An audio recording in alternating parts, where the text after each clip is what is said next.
Hey guys, Felicia Hatcher here. I am back and super excited to do this session with you. So, we are talking about how to connect with big brands, right?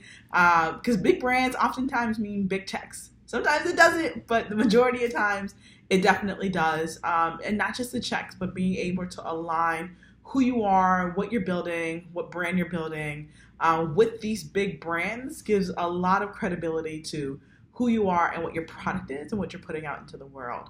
And so through Feverish, over the 7 years that we ran Feverish, we worked with a lot of big brands, right? And I often tell people we worked with so many Fortune 500 companies, it would make your head spin. So Google and PayPal and Airbnb and Cadillac and Whole Foods and Forever 21 and Tom Cruise and Vitamin Water. Like I can go on a long list of the big brands that we worked with. And that was a dream come true for me, coming from working in marketing and working for some major corporations like the NBA and Nintendo and Sony and McKee Foods, who runs Little Debbie Snack Cakes, and so many companies in between, right? Walgreens and Verizon. And then even with launching Code Fever and what we do with Black Tech Week and the brands that we bring on as sponsors, Morgan Stanley, Ford, Knight Foundation, Capital One, just a really awesome list. And so we work with a lot of big brands over the years. And sometimes it's very fun and seamless to work with them. Other times it could be a little bit of a headache. And if I had hair, my hair would probably be gone. But I want to talk to you about like how to reach out to them and some things that you can do rather quickly to position yourself in order to attract these companies and get them excited about who you are and what you're doing. How to find them is the other part we'll talk about. And then what it takes to maintain those relationships, because I think that's the biggest part, that not oftentimes when we're working with entrepreneurs and answering their questions and kind of guiding them through this process, that they fully understand that you want to be building a relationship and you don't want it to seem transactional, right? Like just give me something to help me build me and not create a win-win situation for everyone that's involved. So the biggest part is making sure you're creating a win-win situation for everyone that's involved, making sure that you fully understand who you are and what you're building, and that it's mission aligned with what those organizations and those corporations and these big brands that you want to work with, that it's mission aligned, right? And I think now we're in such a good time frame in society where social media gives you so much, and it's rather easy to see what a brand is for, where their kind of ad campaign and their brand and messaging, what that means and what that looks like, what their focus is for this year, being able to find out who the marketing manager is, who the agency of record is. All of these things are extremely important. So you got to do a lot of research in the very beginning before you reach out to them, just to make sure that when you get that opportunity to speak with them and engage with them, that it's spot on and it's not a missed opportunity, because you are like, yeah, I really like this company, but I know nothing about your company, which is a problem, and people can see that really easily. All right, so first, putting your package together, right? What do you want to offer them? That's the first thing that you should figure out. So whether you are putting together a sponsorship deck internally, or you're going to hire someone to put it together, ideally I would find someone on Upwork, not even Fiverr, right? Because you want to attract big bucks. Fiverr is Fiverr, right? And it's good for a lot of things, but a lot of things it's not good for. And you're talking about making some real money moves by connecting with these big brands. And so find someone that can put your deck together. And your deck needs to include information about you. If you're promoting an event, if you're promoting a product, talking about the opportunities for them to brand it. It was funny when we worked with this organization, they would always say, we literally want to brand everything that's not nailed down to the ground. We want our name everywhere. And the funny thing is now with social and kind of this online platforms that people can use, brands definitely still physically want their names on products, but saying, hey, I'm going to put your banner here or a banner ad on our site does nothing, right? No one moves to hear that anymore. I don't care how much traffic is on a site. The click-through rates for banner ads is so small and so hard for people to be able to quantify that it's ridiculous, right? So one of the first things that I think you should do when figuring out how to put your package together is actually go on sites that you love, that get you excited, looking for their advertising packages. It's usually at the very bottom when they talk about sponsorship, and look through some packages and see what you like, what you don't like. essentially print them off and take notes and be able to really equip the person that you hire to put your sponsorship deck together with the exact things that you want, how you visually want it to look, so that they hit it out of the park. The next thing, once you get that deck back, like, Felicia, what the heck do I do with this thing? All right, so it's so funny, the tools that exist to us that people very rarely use, right? So when my husband Derek was putting speakers together for our conference and looking for speakers that people were just like, man, I've been trying to get in touch with these people and I'm not getting any response, because they weren't getting any responses through the normal chains, right? And he was like, I'm going to get a LinkedIn account. And most people just have the free accounts, right? And pay the $50 a month for the premium account that gives you access to people's inboxes and able to direct message them when they are not your friends on LinkedIn. And you guys got to remember, like, when people are setting up their LinkedIn accounts, it's usually going directly to their email box. And he was able to successfully get one of the hardest people to get for our conference as a keynote speaker, which was the CEO of Magic Leap, which is a huge company in augmented reality and virtual reality, that their CEO wasn't speaking at anything. Like, dude turned down TED Global. Who turns down TED Global? First of all, you got to be invited to even attend TED Global. And then second of all, even when you're invited, it's a $5,000 ticket to go. Just a ticket, y'all. Not your hotel, not your plane, but one, be invited, and then two, it's a $5,000 ticket. So it's a very high profile event. And so speaking at those events usually are transformational for people, and dude turned it down, but he said yes to us. And it was Derek connecting with him on LinkedIn and being persistent about the connection, not annoying, but persistent enough to pique his attention. And then they had like this really funny kind of Star Wars-ish exchange. And so that's why it's also important to do the research on the people that you're pitching to, look at their LinkedIn profile, see where they went to school. You can see what their interests are. You can use Twitter and Facebook or whatever platform that they're on and engage with them, right? It's Gary Vaynerchuk's jab, jab, jab, jab, jab, jab, jab, like right hook, right? So engage with them. You're not selling at the very beginning, but you're just trying to have a conversation and build a relationship. And if something happens where money is exchanged or they want to align with your brand, then that's perfect. But I think there's a lot of ways to show them how working with you and getting excited about what you're doing, it can be really special and impactful for them, but you want to figure out what makes them move. And Derek was able to find out what makes them move, but most importantly, he invested in the process with $50 a month for a premium LinkedIn account that allowed him to connect with this person. Like, how many people do you know? And maybe it might even be you that said $50, like LinkedIn, like I don't understand the value of that. And so many of the high profile speakers and VCs that we were able to get for Black Tech Week and our conferences and our events have come through those being the initial connection and not always having someone that we know to make the warm connection for us. So LinkedIn account, get that, start doing the research, finding the decision makers, and depending on what you're looking for, right? You may be looking for the food and beverage manager at a specific hotel or brand. You may be looking for the editor or the buyers for certain stores and brands that you want to engage with. You may be looking for the diversity person at a respective company that you want to connect with. Maybe it's a sales manager, maybe it's a brand agent. Like, there are so many people that you could be possibly looking for and wanting to connect. So understanding the different roles within these corporations so that you make sure that when you're making these connections, you're speaking to the person that can say yes to you. Because oftentimes people get really discouraged with what they're doing and what they're building, and they're pitching because they're pitching the people that can say no, but can't say yes. And you need the people that can absolutely say yes and sign off. That's who you should be talking to. And so LinkedIn allows you to do that research, be able to connect with people, connect with their inbox. Try it out. I don't work for LinkedIn, but I just know the power of it from what Derek has done. I know the power of being able to connect with people through myself having a premium account. I know the power of being able to connect with people at conferences that just go a really long way with being able to connect with big brands.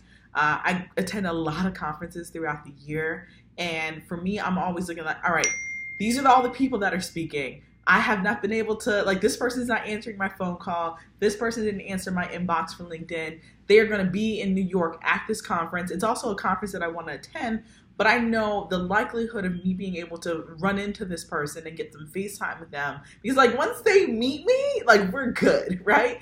But sometimes it's the difficulty of getting through their inbox and getting through the gatekeepers that's often really hard.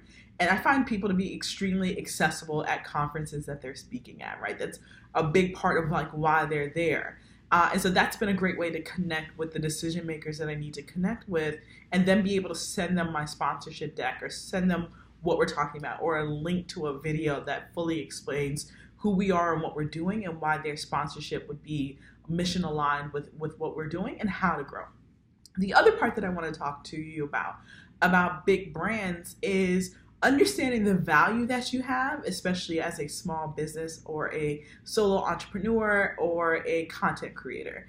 And I think too often, because you're like, hey, I'm so small and I'm trying to reach like this big company up here, and I don't think that they will think that I have any value to them. Like that is definitely not the case, right? So corporations spend millions of dollars. I've been there, I've seen it, in order to figure out like how do they reach people. And what they're realizing is that there are people in these local areas that have these tribes that people have an affinity to, that no matter how much money Coca-Cola spends, when they come to a city, they may not be able to make people move and do things and show up the way that someone that has a close relationship with them. And so understand that that's a huge value add that you have, and that should be a part of your pitch conversation with them. Like, hey, these are the followers that I have, and when I say buy this or do this or watch this or tweet this, they move, right? And these are people that I'm highly engaged with and will highly engage with your brand when we connect and we work together. Tribes, right? It's all about tribes. It's all about communities. And brands understand that, and that's the value that you're able to bring. Like, you have your ear to the ground, you know what's going on in your city, you know what's going on in the community that you've built online, and people will move and people will buy products. Guys, remember, you have people that are in charge of social impact at certain organizations, but at the end of the day, everything is back to the bottom line. Like, how are you going to help them increase the bottom line? Even awareness, right? And awareness, engagement, impressions, all of that means nothing if the company is like failing financially, right? They want to know that partnering with you is going to help them achieve a few goals: engagement, brand affinity, and bottom line. And if you can show them through your sponsorship deck, if you can show them through the conversations that you have with them, with the relationship that you're building, that you can be of value in those three areas, you're going to win. All right, so let's talk about some other unique areas that you can do some really fun stuff with from a sponsorship standpoint as you are building your personal brand, right? So leveraging your social media and being an influencer for these brands really help. If you are creating a product, right, like a book. I haven't done this with this book in particular, but it's something that we have worked on in different areas in the past. But if you are self-publishing your book, and I can't do that with the ramen noodle book because it's published by Peterson's, right? And so they handle all the printing. But I think one of the beauties of self-publishing your book is that you can always get a sponsor to essentially pay for this book and put their branding on it. I don't see authors do this enough, but that's a really cool tool, right? So you can put, purchased or sponsored by Ford here, or Hilton Hotels, or whatever the corporation is that aligns with the message in your book. You can always do like a special message on the front page, right? Instead of it saying Peterson's here, it can say the brands, like put the brand's logo there. It can have a special message inside from the CEO of the company or the person from HR as to why they are sponsoring your book, so that their employees can have this because this is in line with kind of like the ethos of the corporation and what they stand for, or the new direction that the company is moving forward. So I don't see enough authors partnering with big brands that way. A lot of companies, because they're trying to build these unique company cultures, when they're bringing their first employees on, a lot of times they're giving them like a branded pen, maybe a branded notebook, maybe a koozie, but a lot of times you're giving them books. And if it's not a book written by someone with the company, then it's a book that's written by someone that the CEO absolutely loves, or the HR manager absolutely loves, And that could be you, right? That could be this book. That can be any of these books. So that's definitely a way that you can do that. You have all this real estate, right? On the back, on the front, in the pages that you can sell to a brand to get them excited, but also be a tool that they can give to their employees and really help kind of push your product and what you're doing. But it's value added because this is tangible, right? And people are going to put this in their bookshelf. They're going to put this on their coffee tables. They're going to take it home. They're going to share it. But it's a product. It's something that they have forever. The other part of that is creating your products and kind of white labeling your products and your info products for other brands to be able to use, using you as the image for them promoting their brand and putting their logo all over it. And so make sure in the sponsorship deck that you put together that you show like essentially all the real estate that's available that brands can put their logos on, can engage with you, the content that you can personally create for them, and the stories that you can help them tell. And so there's a lot of ways that you guys can work with brands. I hope that this video has been helpful to you from our experience with all the major corporations that we worked for and worked with, from my corporate career to launching Feverish, to running a conference and a nonprofit, and the brands that we've been able to engage with. The last part that I want to mention, right? And so after you get this brand deal, after you figure out how to reach out to them, they get your sponsorship deck, and then you work on the fulfillment. Make sure what you are promising you can fulfill. Like, I cannot stress that enough. Make sure what you're promising you're able to fulfill and make them extremely comfortable. The biggest thing that you want to do and accomplish this is not only increase revenue for your business and what you're doing, but you want to make sure the person that brought you into that organization looks good and feels good about the decision that they made. And so a recap at the end of like whatever the project is, whatever the deliverables were, the impact that you had, you always want to include that, but you're branding all over it. If it's a live event, make sure you have amazing pictures. Make sure that when you're putting your budget together that you include costs and money to cover a videographer and a photographer to capture everything, because it makes it really easy once you've done with what you're supposed to do for them to internally share that with the organization, with their higher ups, with their peers, like these smiling faces engaging with you and what you were able to accomplish, this video that they can easily share with their stakeholders, share with their customers, you name it. Like, there's so many different ways. So make sure you put the package together, you find the contacts, you make sure your mission aligned, you fulfill it and kill it and kick ass, and then you do a recap, and then you follow up with other ways that you guys can continue to work together and build that partnership. And last but not least, make sure if you are working with a brand and you're working with an individual in a corporation and they put money in your pocket, make sure you send a thank you gift. Edible arrangements is usually what I send to people because it's so easy. And like, who doesn't like fresh fruit cut up in like interesting shapes, right? But it's very easy for us to just go online, or my assistant does this for me a lot of times. She goes online, she puts the order in and directly delivers and ships.